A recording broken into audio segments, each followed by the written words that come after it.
What's going on everyone? My name is Mesmer and welcome to a new video. This is something different because I have been receiving comments on how to fix Mirillis Action, the video that I uploaded on how to fix this program that you're seeing right here. And basically the problem with that was the registry wasn't lining up with the actually installed program, so yeah. That's enough of that. But for those people who are having problems with their audio and their video settings and all that kind of stuff, this is just a walkthrough on what I use to record. It's going to be basic standard stuff, so yeah, let's get started. So first thing you want to do is you want to change your different types of recording settings, your modes. So you can see here recording mode. You got your games and applications, so DirectX, OpenGL, any kind of application that uses that, it will come up with that thing there, except in the games, for in-game only. It will come up on videos and stuff.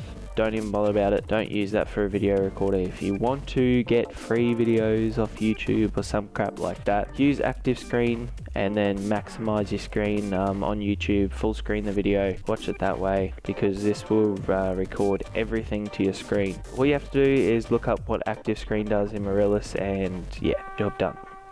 Third one I don't really ever use unless I'm taking a screenshot of something. So if I see something that you can't save an image as, sometimes you can't save an image on websites and you just can't right click it, so you can take a photo like that.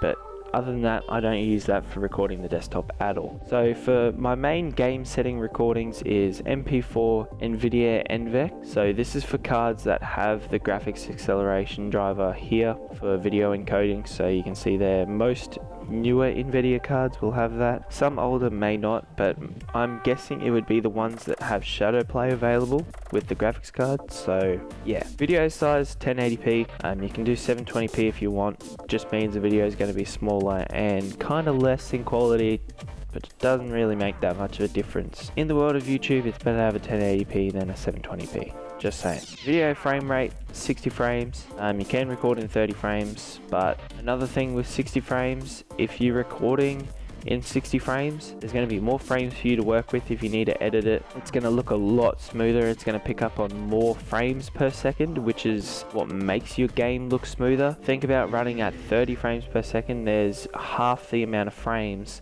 that are in 1 second. So yeah, kind of get where I'm going with this. If you don't, leave a comment saying I have no fucking idea what you said. Can you please explain more? And I will comment back saying yes.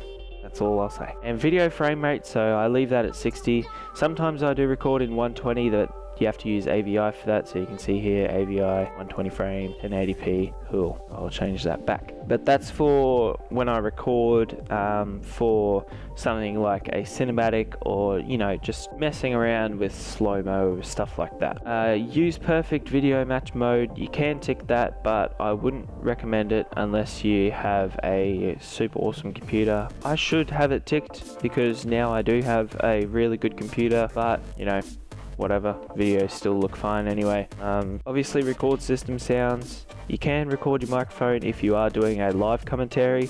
If you're not, maybe just go don't record. That way it doesn't have to try and record another audio input. So yeah, just less processors on the Mirillis Action, the better. So microphone, always record.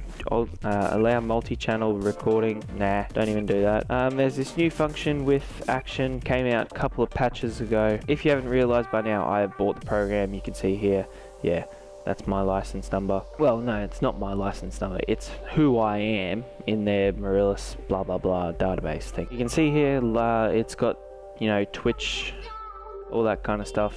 Although you need subscription time, and yeah, I'm not going to do that because my upload speed is horrendous. Audio recording, so kind of cool that it's got this too. Benchmarking, capture screenshots, don't even bother with all that. Now moving on to the general settings. Check for updates is always on for me. You can mess around with the rest of these if you want, but I'm not going to do anything with them. Video quality high, maximum bit rate. Input range is always 0 to 255. Use multi-core recording. If you have a multi-core CPU and a fairly good graphics card, you probably want to tick this one. If you have a crap graphics card and crap CPU, like I'm talking Pentium, then you might want to uncheck that just so it doesn't go crazy with your CPU. especially if you're playing a fairly high-end game, like say if you're playing Battlefield with a Pentium and you're trying to record at the same time, your computer is not going to be happy and you will fry out the lifespan on your CPU. So just take that into mind when using multi-core recording. Record mouse cursor. I don't know why people would not want to record their mouse cursor. I mean, it makes no sense. Visualize mouse clicks. It just means when you click it makes like a thingy, you know, just like a little red circle or something like that. Use overlay graphics. You can do that if you have like a watermark that you want to add, or say you have a logo, stuff like that. Moving on from that, it has a webcam.